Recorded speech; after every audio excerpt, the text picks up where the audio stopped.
Welcome to the Great Detectives of Old Time Radio. From Boise, Idaho, this is your host, Adam Graham.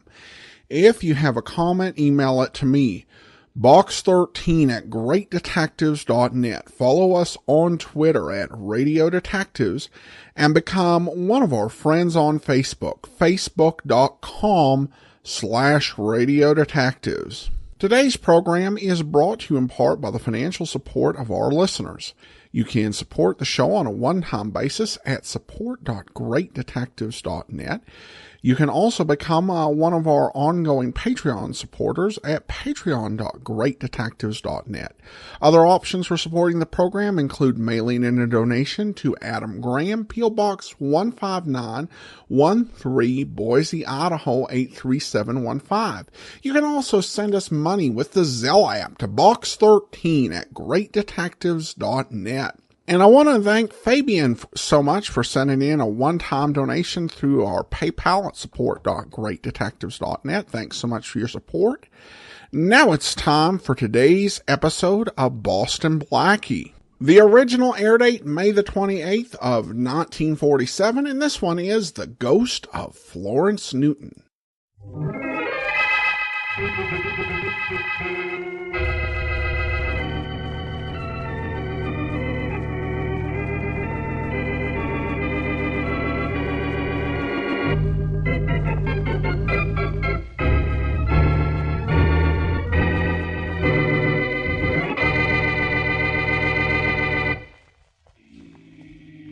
Uh-oh, a hitchhiker.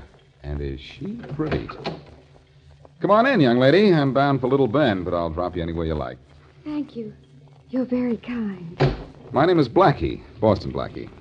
I'm Florence Newton. Want to give me an idea of where you'd like to be dropped off? I want to go to the farm. Anyone in particular? My own farm. The one my father owns. Uh-huh.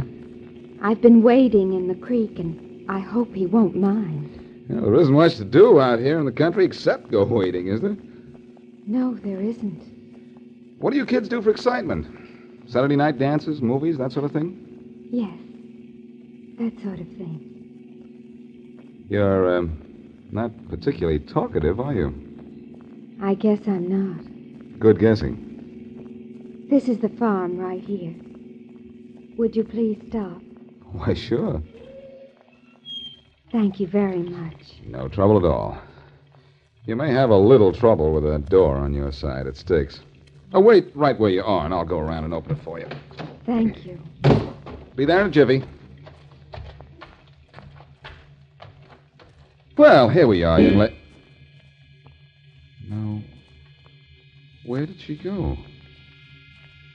Florence? Florence Newton. That's funny. Maybe she went into the house. Guess I'd better find out.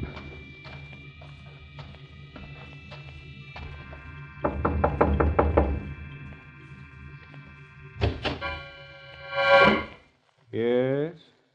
I imagine you must be Mr. Newton, that right? Yes? I just drove your daughter to the door, and when I went to help her out of the car, she'd disappeared. I thought maybe she came in the house here. My daughter? What did she look like? Young, about 21, I'd say. Attractive, brown hair, blue eyes, about so high. She'd been wading in the creek, and I gave her a lift. Well, what's the matter? Isn't she here? No, she isn't. You described my daughter all right, but she was drowned in that creek you were talking about 3 years ago.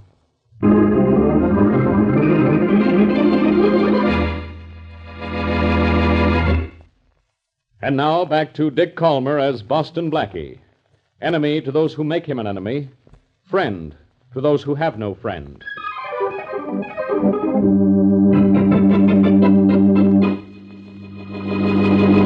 Well, Thompson, I guess you close your case against Butch Heathers tomorrow morning, don't you? We're going to close it, Inspector Faraday, and get a conviction of murder, too.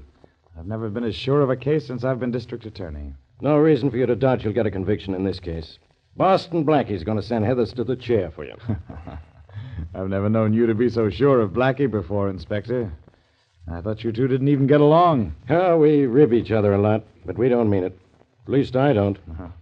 I know I can depend on Blackie when I really need him. Well, I need him this time, Inspector. Blackie says he saw Heathers kill that man. If he repeats that statement in court, that's all I want. Sure it is. It's all you need. Blackie's word is reliable. When he says he sees something, he really sees it.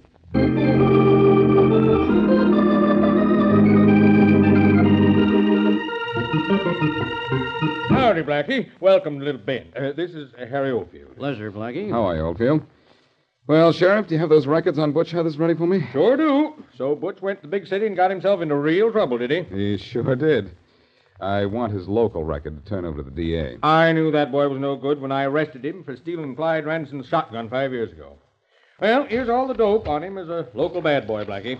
I made copies so you can have these. Thanks, Sheriff. Those records going to send Heathers to the chair, Blackie? These records plus what I saw, Oldfield. And speaking of seeing things, Sheriff, I saw Florence Newton this morning. Flo Newton? Well, she's been dead 3 years. So her father told me. Blackie, now don't you try to pull that old one on me.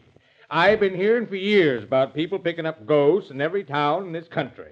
But I did pick up this girl, Sheriff. She said she was Florence Newton, and her father admitted the girl was his daughter when I described it to him.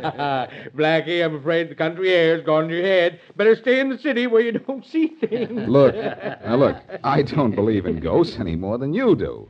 But that girl got in my car down by the creek, rode up to the Newton farm with me, and then just disappeared. Well, Blackie, she acted like a ghost anyhow. Believe me, Blackie, Flo Newton's been dead for over 3 years. All right, Sheriff, I believe you. But believe me, I picked up a girl in my car this morning, and she was Florence Newton. Well, it's possible, Blackie, but where did you get wings for your car, huh? Okay, laugh if you want to. When I see things, I see things, and I see I'm not getting anywhere with you. Thanks for the records on Butch Heathers, and so long. Goodbye, Blackie, and say hello to Miss Newton on the way home, huh? Goodbye. Yeah. Oh, well, now, how do you like that, Mr. Oldfield? Boston Blackie suddenly seen ghosts. Well, that's some story, Sheriff. You think I could make anybody believe it? Well, you're a writing man, Mr. Oldfield. Your paper sent you up here to get a story on Butch Heathers, but I think you got a better one on Blackie and the ghost of Florence Newton.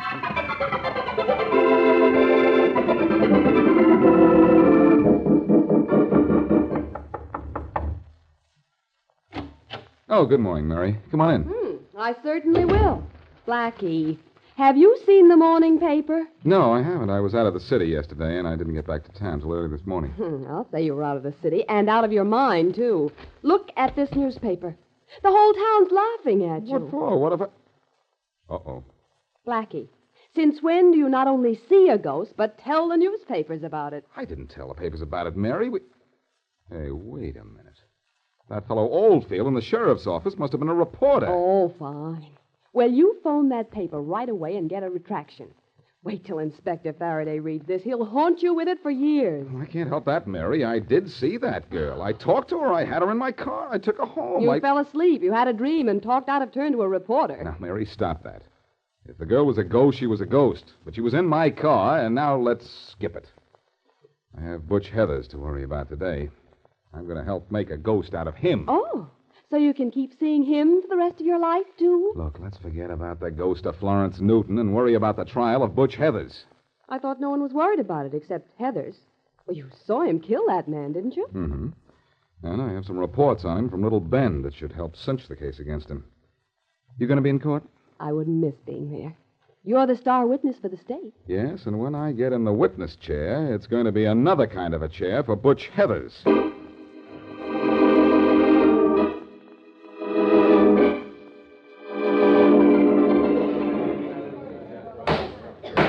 Order.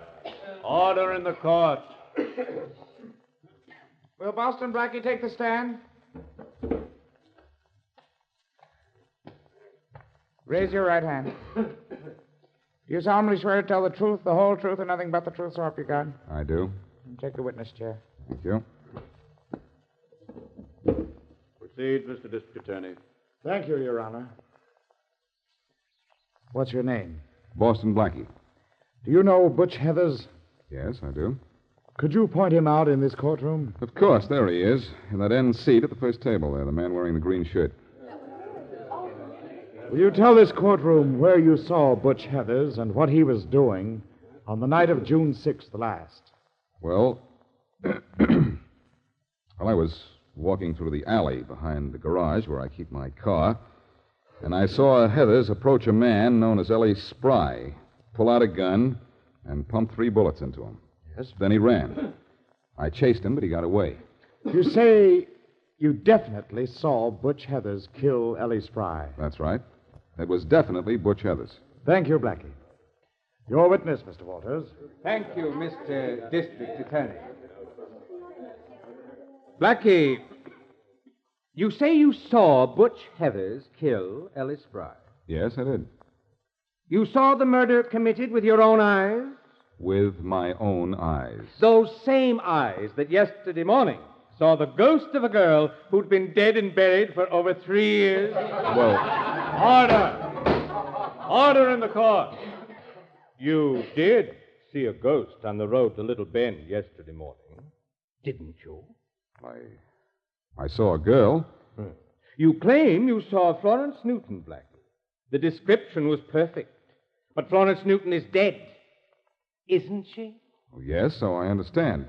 Ladies and gentlemen of the jury, you have just heard this man frankly and openly admit that he saw a ghost. Now, we all know there are no such things as ghosts, except in fairy stories and in the minds of people with overdeveloped imaginations. Order! Order in the court! There will be no outburst. Blackie, Inspector Faraday of the Homicide Department is one of your best friends, isn't he? Yes, he is. And you'd like to see him send Butch Heathers to the chair, wouldn't you? I'd like to see the guilty punished. And you like to see your friends come up in the world, too, don't you? And the conviction of Butch Heathers might get a promotion for Faraday, mightn't it? He's a good police officer. He's deserved a promotion for a long time. And you'd like to help him get it, wouldn't you? I've always helped Faraday whenever I could. Thank you, Blackie. Ladies and gentlemen of the jury, by this witness' own testimony, the facts are clear. There's no proof here that Butch Heathers killed Ellie Spry. This man sees ghosts, so he can see things that don't exist. This man who claims he saw my client commit the murder claims so in an effort to aid and improve the status of the police department friend of his. How can you convict a man on the testimony of a witness such as this? How can you send a man to...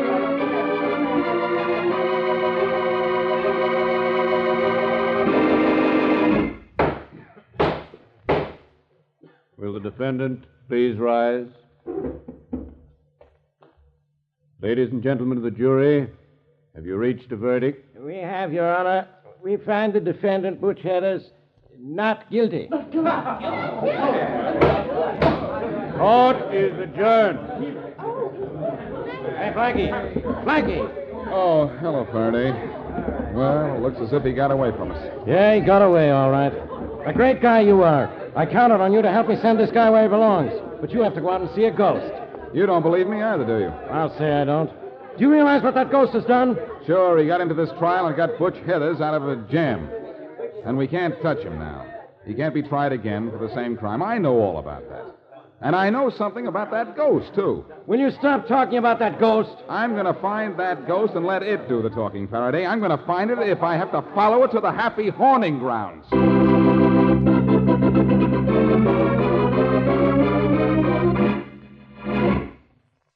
And now back to Boston Blackie.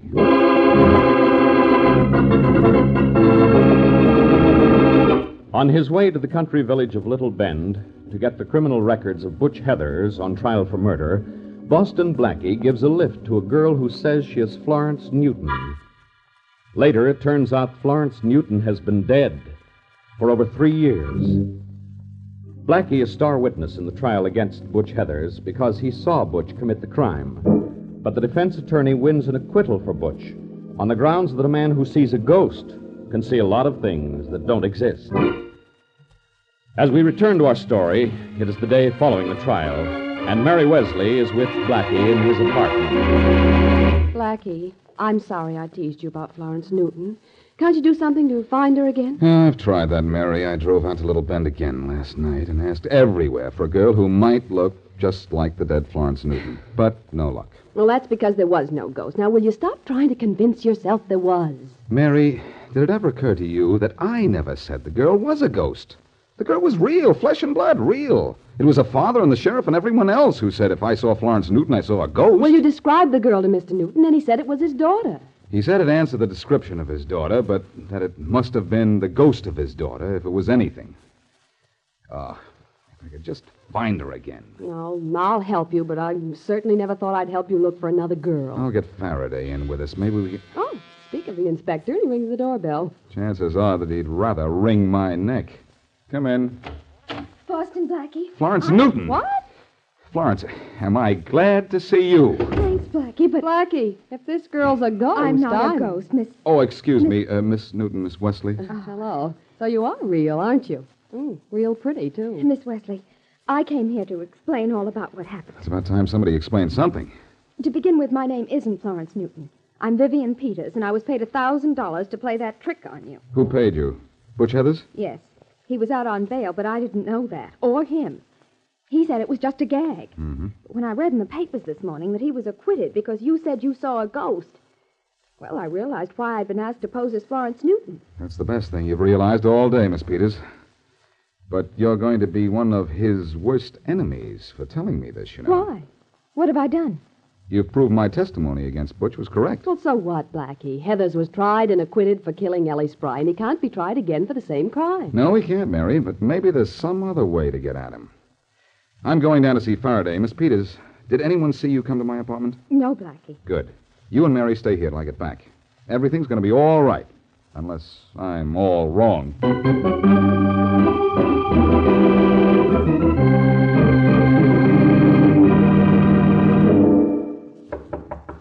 Come in. Hello, Wallace. Oh, Butch, come in. Thanks. Well, how's it feel to be a free man? Great, Wallace, great. You did a good job for me. You're the best lawyer in town. You didn't kill Ellie Spry. That's why I got you off, Butch. Yeah. But Blackie had me nailed for that killing till you pried me loose with that business about the ghost. I knew that ghost story would make Blackie sound silly. What do you mean you knew it, Butch? I didn't know it myself until I saw the papers just before the trial. I got news for you, Wallace. I give you a little assist in beating the rap the state had on me. I fixed up that ghost. What are you talking about? Cost me 1,000 clams, Wallace. Don't worry. Won't come out of your fee. Wait a minute, Butch. Did Blackie think he was Florence Newton, or didn't he? Sure he did. It was the girl I hired to say she was Flo Newton and go through the whole routine. Just as Blackie said. Butch, I hope you're lying. Nah, I'm not lying. I'm bragging. That was a pretty smart trick, wasn't it? You see, I knew about Flo dying in that creek a while back because I was living in Little Bend when it happened. Get out of here, Butch. Huh? You heard me. Get out. I took your case and defended you because I thought you were innocent. Now I know you're not. You did kill Ellie Spry, didn't you? Is that what the jury said? No, because you did something behind my back to ruin Boston Blackie's testimony. Sure made a mess of it, didn't I? Laugh if you want to, Butch. Laugh because you know you can't be tried again for killing Ellie Spry. Laugh because you made a fool out of me. But you're a killer, Butch. Yeah, smart one, though, huh? Yes, you're smart, all right, but so am I. Legally, you're free, but I'm a lawyer, and I'm going to find some loophole in the law to bring you to justice. Maybe that girl can help me. Maybe she can go to the police and tell them. Think so, Wallace? She's a ghost, remember?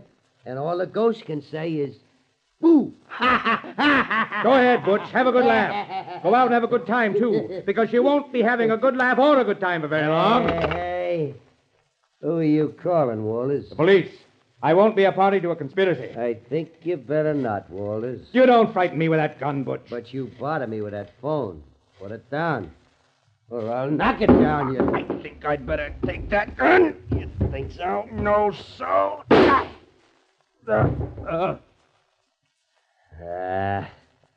Now I gotta go get another lawyer.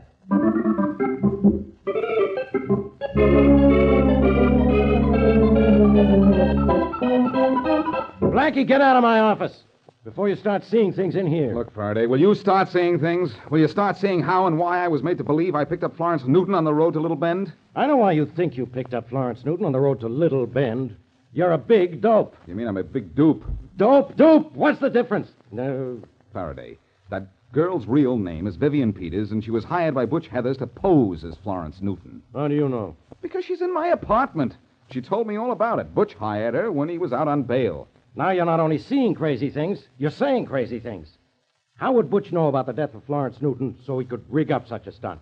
Butch lived in Little Bend. He knew what she looked like, and the records show that he was there when the Newton girl drowned in that creek. So he was there. So he knew the girl was drowned. So what am I supposed to do now? I can't send Butch Heathers where I want to send him. He can't be tried again for killing Ellie Spry. I know he can't, but I've got to... Listen. There's your phone, Faraday. I know it, Blackie. I gotta know something. Faraday speaking. Inspector Faraday, this is Madeline Wells, Harold Walters' secretary. Yes, Miss Wells. Inspector, Mr. Walters has been killed. What? He's in his office, dead. He's been shot. Wait a minute. Blackie, Butch Heather's lawyer has been killed. I know. I heard her say it. Stay where you are, Miss Wells. Yes. Don't touch anything. We'll be right up. All right, Inspector. Now, Blackie, what do you think of that? It's not what I think, Faraday. It's what I know. Butch Heathers has made another mistake. Only this time we're going to make it his last. Oh, no, Blackie. You bungled things the last time I had Butch. Go have yourself some fun in a graveyard. Meet some new ghosts, maybe. You're out of this murder. I'm out? Oh, no. You're out? Oh, yes. From here on, I'm handling Butch Heathers all by myself. You mean mishandling Butch, don't you? I'm going to surprise you, Blackie. I've got an idea. In fact, I've got two ideas. You'd better get an idea how you can pin the murder of Harold Walters on Butch before you do anything else. We're just guessing he's our man. He's not our man. He's my man. And I know how I could pin this on him, providing I get no interference from you. I'm going to have you kept here in this office for an hour, so I can have my way, and you can't get in it.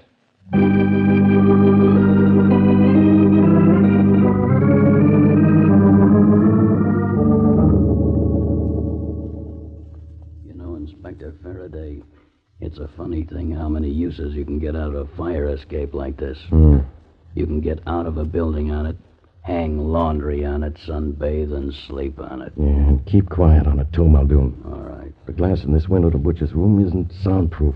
Yeah, but it's sure almost look-proof, Inspector. Why, it's so dirty I can hardly see through it. I can see enough. I can see Butch in there, and the door to the hall. Are you sure that Peter's girl will do what you told her to do? She'd better.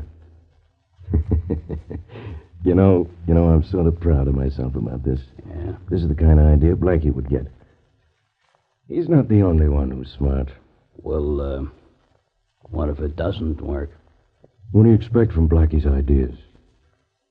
Uh-oh, there must have been a knock on the door in there. Butch just got up and walked over to it. Well, now we can lift up the window a little, huh? Yeah. Quick, while he's on the other side of the room. All right. That's enough. Butch just opened the door. Is it the Peters dame? It sure is. Well, Miss Peters, you took long enough getting here. Come in. Thanks. We can hear pretty good. You phoned and said you wanted to talk to me, sweetheart. Well, what about? You ought to know what about. I didn't know I was going to save you from the chair when I said I'd play ghost for Boston's Blackie. Hey, Well, what you didn't know didn't hurt you too much, did it? You got a breath of country air out of it, too, didn't you? But you got out of a murder rap, Mr. Heathers. And everyone knows you killed Ellie Spry. Blackie's testimony was right, every word of it. Yeah? You've made an accomplice out of me, Heathers, and I don't like it. Inspector, Oh, you don't? You... Well. That's too bad. It's so bad that I'm going to the police. Oh, I wouldn't do that if I was you. But you are not me. Look, I killed Ellie Spry. I got away with it. I killed Harold Walters, my lawyer. I'm going to get away with that, too. I'd include you in that list in a minute. And don't forget it. The police will know you killed Walter. They won't even suspect me. Then Walters just win a case for me. Anybody in this town ought to know that Walters and I are the best of friends. Now, don't go to the cops, sweetheart. Won't do you any good, and I wouldn't like it.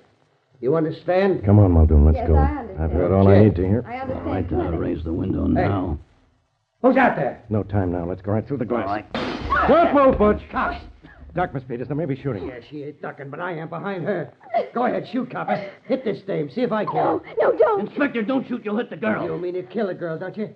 She makes a nice target, doesn't she, Inspector? A nice target, but a better shield. Don't Your shoot. pals ought to see you now, Butch. If you're as tough as you claim to be, you wouldn't be holding that girl in front of you. Cut the talk, pal. Go ahead and shoot, why don't you? You know I'm not going to shoot. Polite cop, huh? You don't shoot ladies, huh? Well, you don't shoot me neither. And you don't catch me. Because a couple of more steps back, and I can reach the door. You did this all wrong, Inspector. Shut up. Well, I'm at the door, Faraday. Go ahead and shoot if you want. This is your last chance. So long. So long, copper. And here's your girlfriend. Maybe you'll... Go to sleep, Butch. You're tired. Blackie. Yes, Inspector. Blackie with a blackjack. Are you all right, Miss Peters? Yes, thank you. But I think my arm's going to be bruised tomorrow. I think Butch's head is bruised a bit, too. Or maybe this blackjack got the worst of the deal. Faraday, it's a good thing you told the guard to let me go in an hour. Yeah? I knew where you were heading and stayed out there in the hall to wait for you. I imagine you heard Heather's confession? Sure. You heard him admit he killed Ellie Spry and his lawyer. Yes, and it's a good thing I was outside the door. Faraday, what would you do without me? I don't know. But I'd sure like to try. Don't do it, pal. You're a big man on account of me. Yeah? Mm-hmm. The morning papers are going to say that Butch Heathers is another of the feathers in your cap.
Welcome back. This was probably one of the lesser episodes of Boston Blackie. I do like the idea that was at the core of it, that a criminal tries to discredit Blackie by having him see the ghost. Where it falls apart, I think, really is with the villain. For this plot to work, the person who made the scheme has to be a bit of a criminal genius, a master of psychology who has calculated out that if this happens to Blackie, he is likely to tell about it. And in addition to that, our genius has to have planned, and after becoming aware that the reporter was there, has to have planned on that reporter being there at that precise time.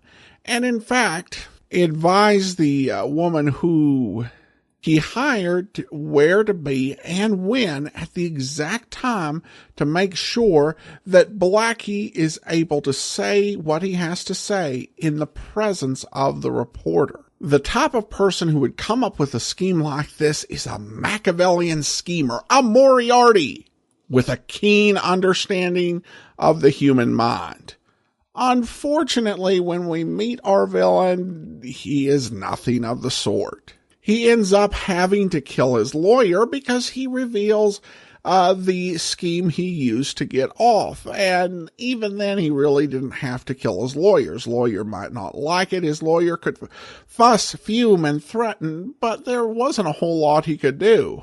And he gives away his involvement in the murder of his lawyer by confessing it to the woman he hired to play the ghost. Again, for no good reason. I think this episode might have worked a bit better for me if there were some mastermind who planned it, and it was planned, unfortunately, for the mastermind and for the forces of crime, for a criminal who was a bit dumb. It wouldn't have been a perfect story, but I think it would have been more believable. I think it's a bit of a writing fail here. The writers didn't want to end this with the bad guy getting away, but I think you're kind of written into the corner once he gets off. So you have to have him commit another crime so that he can then be arrested. And Blackie's role of the case is pretty unremarkable, other than it does show that Inspector Faraday really does struggle to get anything done without Blackie's help. And I think that these Boston Blackie cases are at their best when we feel like we're dealing with a clever criminal, a complex situation that only the keen mind of Boston Blackie can solve, rather than we're dealing with a situation that the police really should be able to handle, such as when a criminal goes around confessing like this guy does, but for some reason aren't. So again, this is just not one of my favorite episodes. All right, well, listener comments and feedback, and we have one from Fabian who writes, "Hi, those old-time radio detectives are not known in Switzerland where I live, so I'm very glad to have found your podcast on TuneIn by channel. My favorite ones are Boston Blackie and Richard Diamond. Thank you for your great work." Well, thanks so much, Fabian. And we also have a comment from Bill. "Hi, Adam. I've noticed on the past 2 episodes that there's a different actor playing Mary Wesley. Do you know if this was temporary or permanent cast change? Thanks."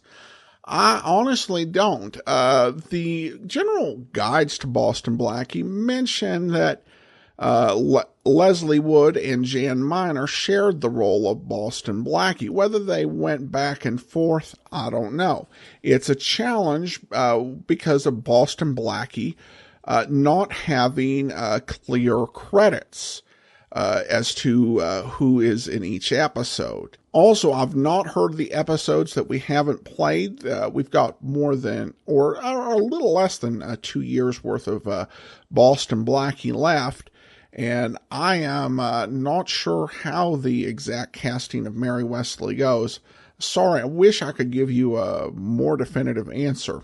All right, well, that will do it for today. If you do have a comment, send it to me, box13@greatdetectives.net. Follow us on Twitter at Radio Detectives and become one of our friends on Facebook, facebook.com/Radio Detectives. Join us back here tomorrow for yours truly, Johnny Dollar. Next Thursday, another episode of Boston Blackie. From Boise, Idaho, this is your host, Adam Graham, signing off.